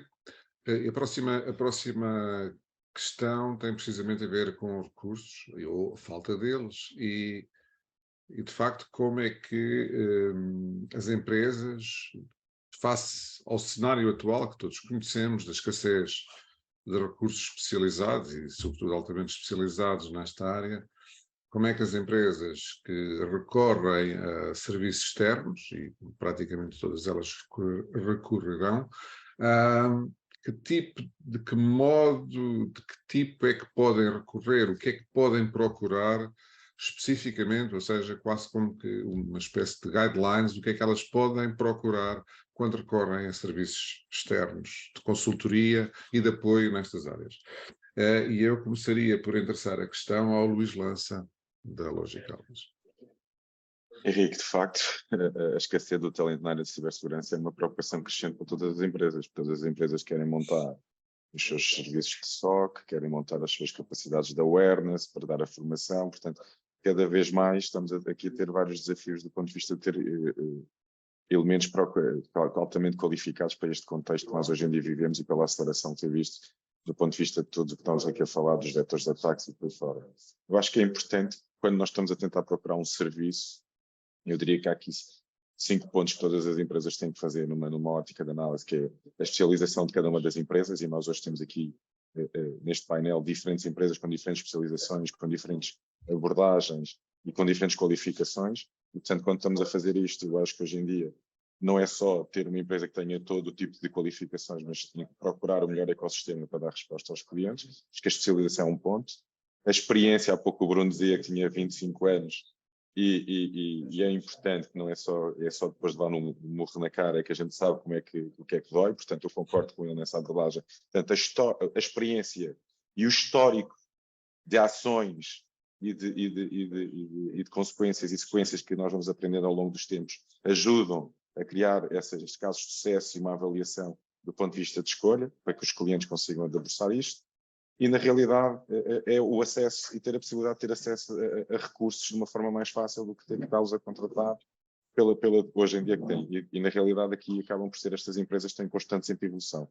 Nós, como parceiros dentro deste ecossistema, temos sempre em constante evolução para entender como é que nós melhoramos, como é que capacitamos os nossos recursos e também como é que incluímos essa tecnologia e essa especialização dentro dos nossos recursos para qualificá-los. Por fim, acho que a questão do suporte ao cliente, a experiência ao cliente é fundamental, até exatamente, especialmente para situações de emergência, que é quando acontece o ataque, como é que nós conseguimos ter um suporte rápido e eficaz a essa resposta. Não menos obstante é que tudo o que estamos aqui a falar é o custo. E, portanto, muitas das vezes há uma preocupação de cada vez mais ser eficiente. As empresas estão a investir e a escala de hoje em dia de preocupação de investimento na segurança acaba por ser qual é o retorno e como é que isso é um facilitador para o meu negócio. Nós falamos aqui já de reputação, o impacto que tem na organização, mas isto é uma coisa que é importante, que é a rentabilidade das organizações e a capacidade de investir na segurança. E, portanto, esse custo também tem que ser bem mediado. Obrigado, Luís. Now I will ask German the same question, and the question is, basically, we are in an area where the resources are really scarce, okay? And so the companies have to ask external consultants to help them. And the question is, what should they look for? I mean, what is the requirements they have to keep in mind when they look to external consultants and external companies helping them out on their cyber defense? Sure. Do you want me to answer in English or is Spanish? Spanish, yes. Spanish, okay. Mira, la escasez de personal en cuanto a ciberseguridad es inmensa, ¿vale? Es difícil conseguir hoy por hoy técnicos eficientes. Entonces, las empresas cuando externalizan su ciberseguridad, yo creo que tienen que mirar básicamente dos cosas. Lo primero es, si estás externalizando con alguien que no sea fabricante, por ejemplo, nosotros en Bitdefender tenemos un servicio que prestamos a empresas de monitorización de herramientas como el XDR o el EDR para esas empresas que no tienen capacidad.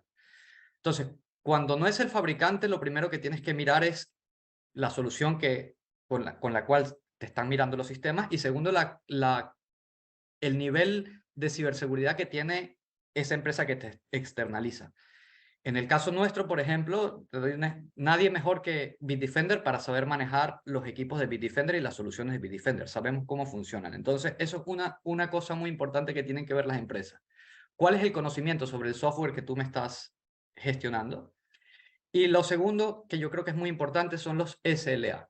Es decir, yo estoy externalizando contigo mi servicio de ciberseguridad.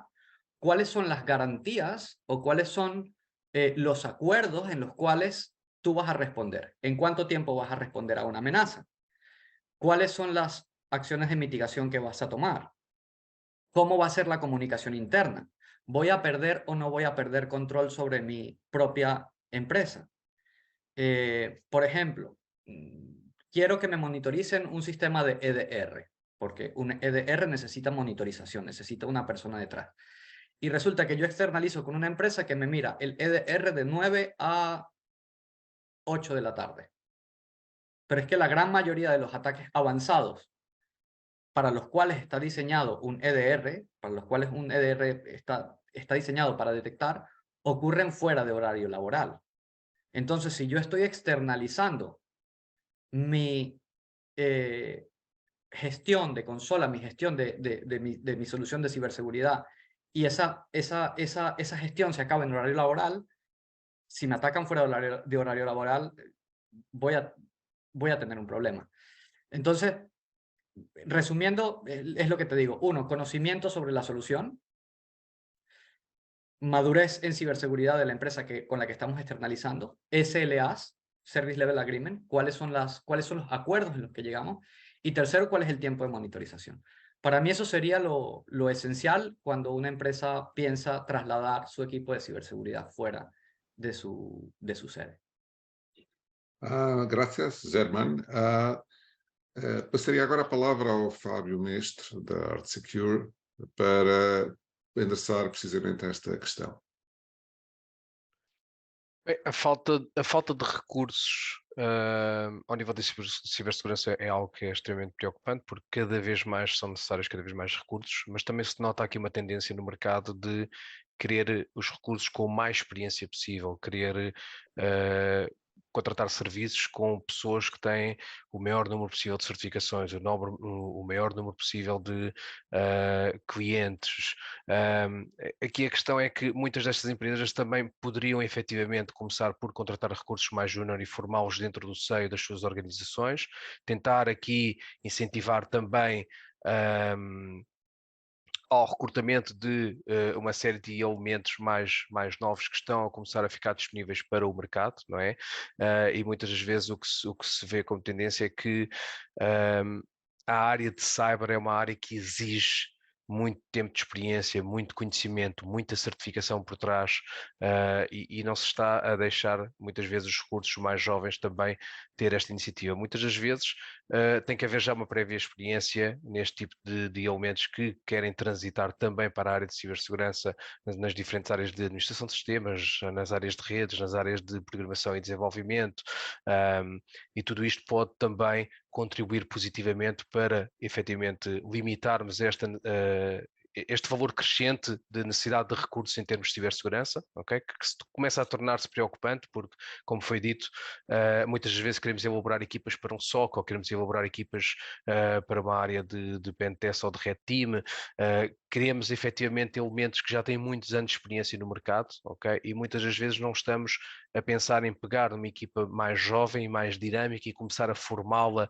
junto da nossa entidade, com os nossos valores, a dar-lhes aqui a ideia da ética que está por trás destas capacidades de cibersegurança que nós também temos que ter, e a ser nós próprios também a produzir elementos para o mercado, em vez de estarmos simplesmente também à procura de recortar aqueles que existem já com muitos anos e muito tempo de experiência. Obrigado, Fábio. Eu passaria agora a palavra ao Rui Damião para dar seguimento à nossa penúltima questão. Obrigado, Henrique. E vamos falar de regulamentação, até porque nos últimos meses, anos, têm existido várias mudanças nesta área da cibersegurança. E começava por perguntar ao Bruno exatamente isso. Como é que está a evoluir o tema da regulamentação na área da cibersegurança, tanto a nível nacional como da União Europeia? Bruno? Vamos ver, sem querer alongar muito nisto, porque senão estamos aqui mais de 2 horas só a falar sobre isto, sobre esta pergunta, porque estamos a ver tantas abordagens,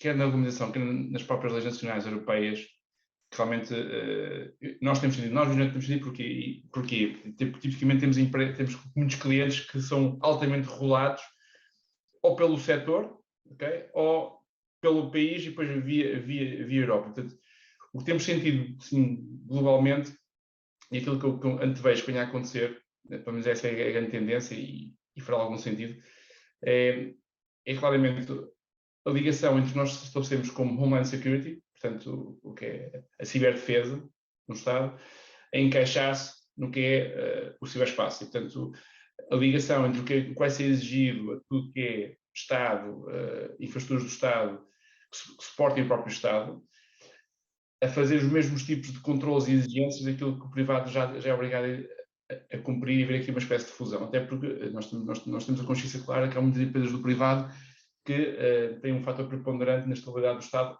e do Homeland Security do próprio Estado. Portanto, o que temos visto a acontecer e será preponderante estes novos regulamentos, vai haver aqui uma ligação interessante também, que já existia, mas era um pouco tenue, um pouco interpretativa, que era a questão dos dados pessoais, e, portanto, a interligação entre a privacidade e a cibersegurança vai ser tácita.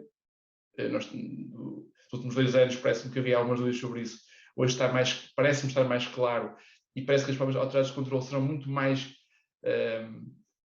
inflexíveis na interligação do que é a privacidade de dados e a cibersegurança. Portanto, só para dar aqui um exemplo, quando temos um ciberataque, nós somos logo imediatamente, temos aqui um conjunto de relógios que estão a rolar sobre as autoridades de controle, nomeadamente na questão da privacidade, nós temos que interagir logo com a questão da segurança, e bem, ok?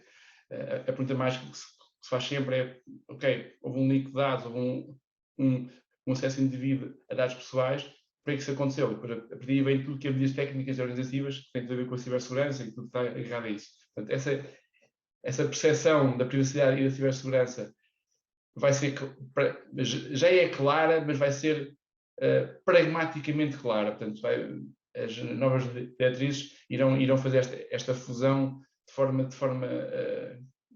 simples, ok? Simples para quem implementa isto, para quem está neste setor. Já o sentia, mas irá ser um ponto ainda mais intenso, que é na questão do regulamento e do compliance, estamos a sentir por setores de atividade, okay? Estão imediatamente associados às diretivas europeias, nomeadamente no respeito à segurança. A segurança, e dentro da segurança depois tem vários flavors, nomeadamente dentro deles a cibersegurança. E por fim, daria aqui uma nota, que tem sido um esforço que temos vindo a fazer, nomeadamente em clientes em que trabalhamos, em que são grupos, okay, que têm vários setores de atividade para a indústria, e criamos ecossistemas internos, okay, do próprio grupo, na definição de controlos de segurança versus exigências de segurança. Depois aqui entram o que é definido no setor e o que é definido na regulamentação do Estado onde eles operam, portanto, do país onde eles operam, e atenção que pode ser fora da União Europeia, versus toda a interligação com os seus suppliers e os tiers todos estão em volta da sua atividade. Portanto, este jogo matricial por ecossistemas, não só baseado nas boas práticas e naquilo que o setor obriga, mas cruzando isso com todos os países e as regiões que depois têm os seus próprios regulamentos de segurança e que são, obviamente, depois fiscalizadas, entre aspas, tem sido um esforço não fácil de gerir, nomeadamente quando nós fazemos assessments para aferir, por exemplo, o nível de maturidade da organização X versus no setor cruzado no país ou nas geografias onde ele opera. Okay? Depois colocamos aqui mais um outro cubo em volta disto, que é com todos os tiers de suppliers que ele tem que interagir, complica-se imenso. Portanto, eu penso que haverá aqui um amadurecimento também disto, mas a tendência, no meu entender, é muito positiva e estou confiante que irá unificar só numa única estratégia. Okay? Obrigado, Bruno. Dava também a palavra ao Ricardo Marques, da S21SEC. Em 2 minutos, como é que está a evoluir o tema da regulamentação na área de cibersegurança? Ricardo? Sim. Aqui, nas palavras do Bruno, há um conjunto de setores que já estão bem regulamentados, por exemplo, a banca, as telcos, a indústria automóvel também tem algumas regulamentações específicas, e o que nós estamos a ver é que cada vez mais a cibersegurança vai ser regulamentada. Estão a aparecer novas diretrizes, como a DORA, o NIS2, que é uma evolução do NIS1, que se aplica a um conjunto maior de entidades do que se aplicava antes, e o que nós vamos ver sempre é esta tendência, cada vez mais vamos ter regulamentação nova. Também já se estima que, por exemplo, quer a nível dos Estados Unidos, quer a nível europeu, seja lançada nova legislação relacionada com o pagamento de resgates num ataque de ransomware. Então, um conjunto de novos temas que vão surgir sempre. E isto vai ser, na verdade, cada vez maior nas empresas.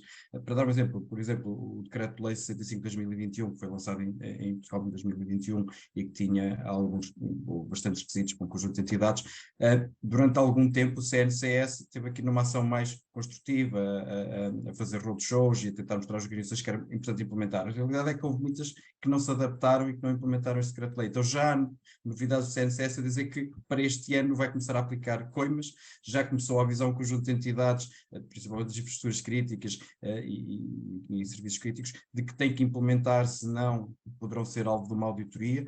Tudo isto vai ser cada vez mais a realidade. Ou seja, as organizações têm que se habituar que estão regulamentadas, vão sair novas legislações, vão ter que, se calhar, encontrar uma estratégia que também o Bruno foi falando, de como é que eu vou conseguir responder a estas regulamentações todas sem criar um impacto burocrático gigante dentro da organização, mas a realidade vai ser esta. As organizações têm que ver que têm que responder e têm que garantir que cumprem com estes requisitos, quer sejam nacionais, quer sejam europeus, quer sejam específicos da sua área de negócio.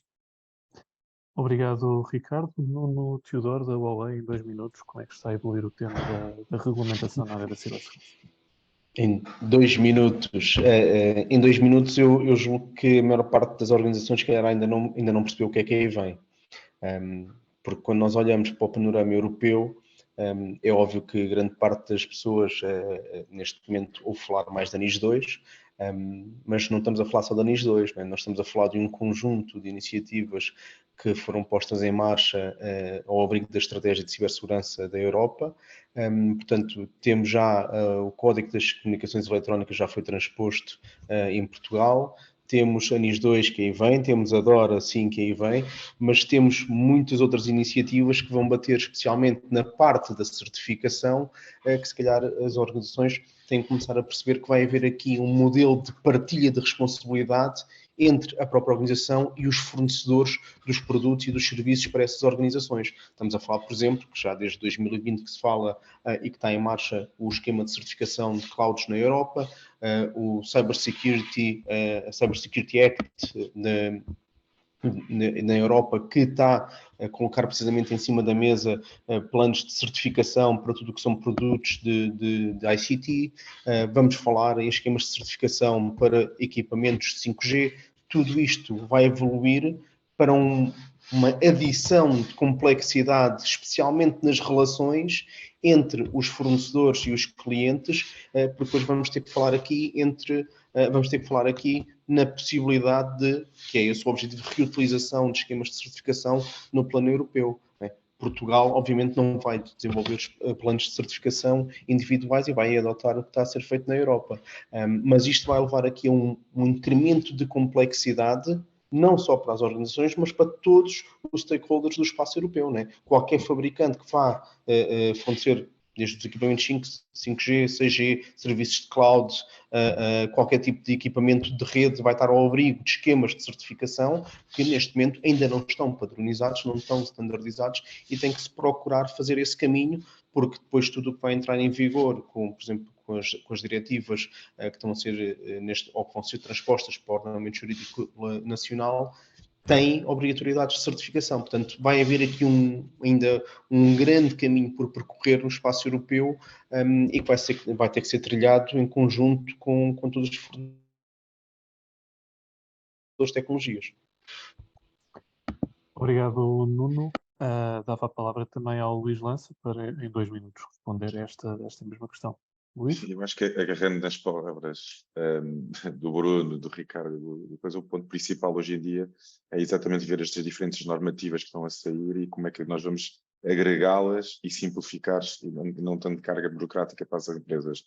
Na realidade, a cibersegurança é importante e há pouco o Ricardo referia à revisão do Decreto-Lei número 65 para infraestruturas críticas e o trabalho que a CS fez exatamente de primeiro fazer o enablement e agora estar um pouco mais rígida e até um pânico de implementação de COI, mas tem exatamente a ver para que se consiga garantir que os requisitos de segurança das redes e de informação e de regras para identificação de incidentes são realmente implementados e que têm uma resposta clara a estes operadores de serviços essenciais ou de infraestruturas críticas. Acho que está aqui muito dentro e, na realidade, este movimento que está a haver dos Estados-membros relativamente à cibersegurança está a levar para esse ponto. Nós começamos a ter aqui umas regras mais efetivas e que têm que ser realmente aplicadas e implementadas. Obrigado, Luís. Eu passava a palavra ao Henrique para avançarmos com aquela que será a última questão deste fórum. Henrique? Obrigado, Rui. De facto, vamos para a última questão e não é necessariamente a mais simples. E vamos tentar endereçá-la, como o Rui tem salientado, em 2 minutos para cada participante. E a questão é a seguinte: de que maneira é que a inteligência artificial está a impactar a cibersegurança, tanto do ponto de vista de quem ataca como de quem defende? E na verdade, nós sabemos que os ataques são cada vez mais orientados, e já nem estamos só a falar da questão não estamos a falar só da questão do phishing e do efeito que ferramentas como o ChatGPT podem ter no phishing. Estamos a falar até mesmo da questão do direcionamento, não é? Como é que a inteligência artificial pode estar a ser utilizada para otimizar de facto o alvo, quem é que se dirige e como é que é feito o ataque. E, portanto, gostaria de endereçar a questão em primeiro lugar ao Miguel Azevedo, da Noesis. Então, na perspectiva de quem ataca, permitiu agilizar e tornar as cyber-ameaças mais eficazes e sofisticadas. Destaco 2 exemplos e que já falámos durante esta sessão, que é o caso do phishing, ou seja, os e-mails cada vez estão mais assertivos, quer no conteúdo a quem se direciona, tendo por base a informação que é recolhida sobre o utilizador, seja por informação que o próprio utilizador partilha, em redes sociais, etc., ou seja, através de data leaks, em que obtém outro tipo de informação sobre o utilizador. Outro aspecto que eu acho que é bastante importante é a influência que possa ter do ponto de vista das próprias soluções de cibersegurança, o FIDS, através da manipulação de dados, ou seja, que esta manipulação de dados possa eludir os sistemas e, de certa forma, ofuscar determinado tipo de ameaças. Tentando ser breve. Do ponto de vista de quem defende, hoje em dia acho que é todo impossível termos uma estratégia eficaz sem recorrermos a este tipo de tecnologia e responder em tempo útil, por exemplo, a comportamentos fora do habitual, ações anómalas ou maliciosas, além de permitir facilmente e de uma forma rápida o contexto em torno do evento de segurança.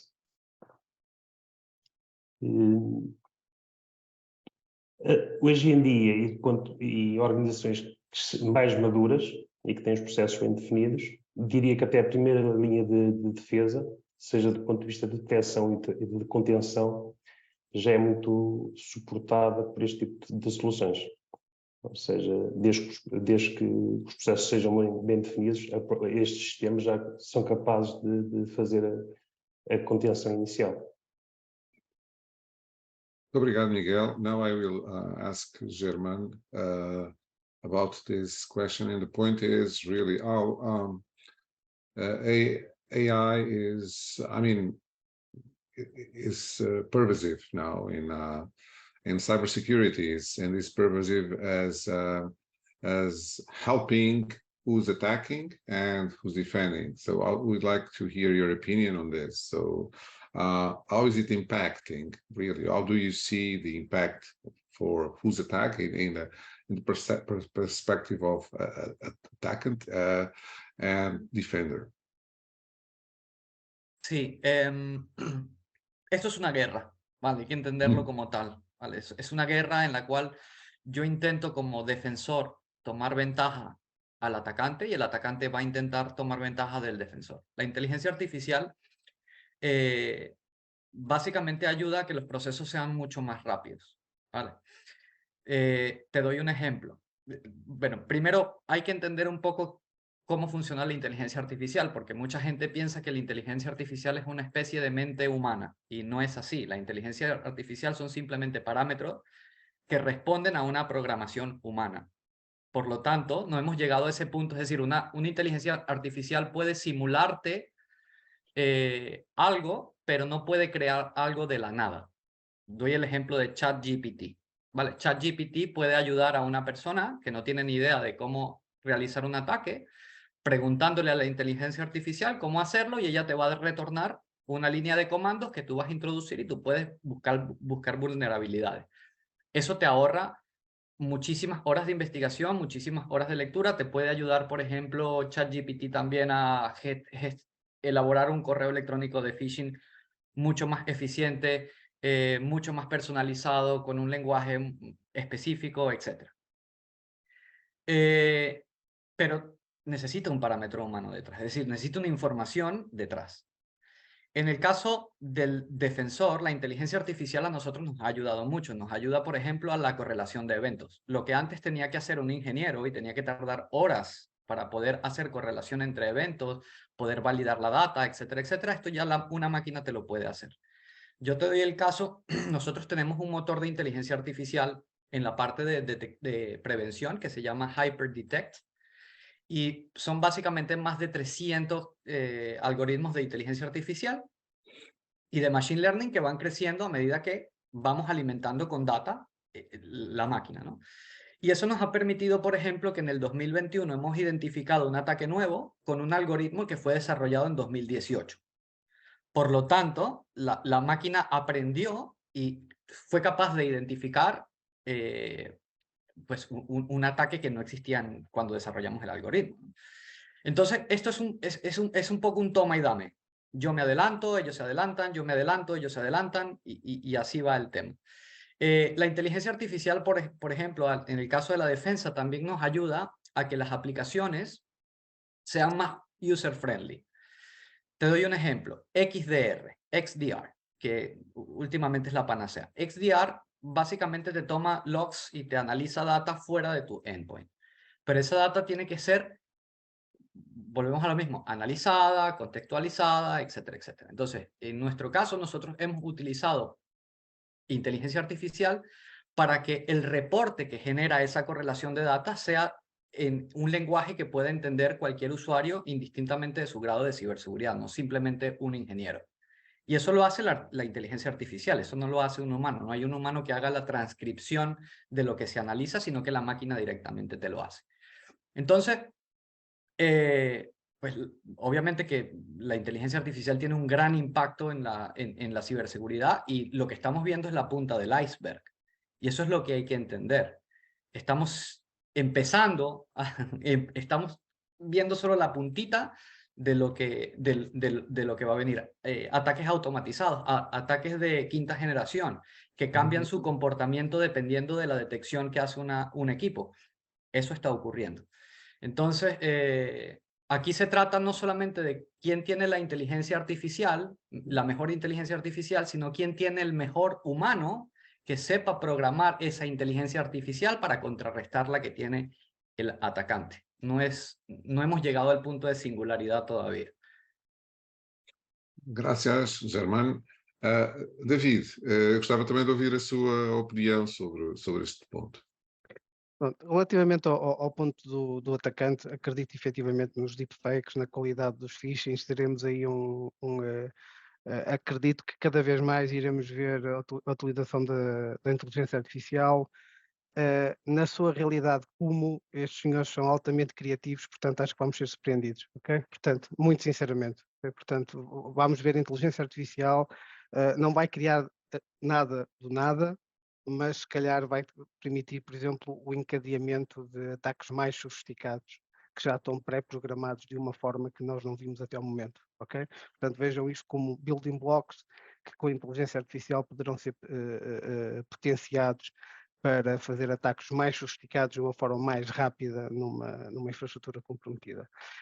Do ponto de vista da ciberdefesa, que é onde nós estamos altamente focados na Claranet, com o nosso Security Operations Center, os nossos serviços de MDR e XDR, nós estamos muito focados na implementação de mecanismos de inteligência artificial para optimizarmos as nossas capacidades de detecção, diminuirmos, isto é muito importante para nós e para os clientes, o número de falsos positivos. Nós queremos ser altamente precisos na identificação de vetores sofisticados, de vetores improváveis de ataque, que de outra forma poderiam passar, não ser tão facilmente correlacionados. Nós queremos apanhá-los mais rapidamente e conseguimos intervir de uma forma muito mais eficaz. Portanto, o nosso objetivo está a ser extremamente este, e usarmos isto também nas nossas capacidades de threat hunting. Partimos do princípio que existem ameaças altamente persistentes e sofisticadas que podem tentar, com mecanismos sofisticados de inteligência artificial, eludir os mecanismos presentes e nós queremos ir atrás dele de uma forma proativa com mecanismos de threat hunting. Portanto, estamos altamente focados na utilização da inteligência artificial para potenciarmos este tipo de serviços mais direcionados e de elevado valor aos nossos clientes. Obrigado, David. Muito obrigado a todos os nossos participantes que tanto contribuíram para este fórum, que foi bem animado e que tocou pontos muito relevantes. Desde já, em nome da equipa, o nosso agradecimento pelo conhecimento que trouxeram, pela experiência que trouxeram, e por ser de facto um painel de pessoas que estão no mercado e que sabem e que de facto têm aquelas dores que foram faladas do muro elevado. Esperamos vê-los num próximo fórum. E agradecemos também à nossa audiência que aderiu em números muito expressivos. De facto, é um prazer termos de facto tantas pessoas desse lado e a participarem ativamente, até colocando questões e interagindo com o painel. Este fórum será publicado no próximo número da IT Insight e teremos a certeza que tentaremos fazer justiça ao que aqui foi dito, melhor justiça ao que aqui foi dito e expresso. Desde já, muito obrigado, um resto de bom dia e até uma próxima oportunidade para todos.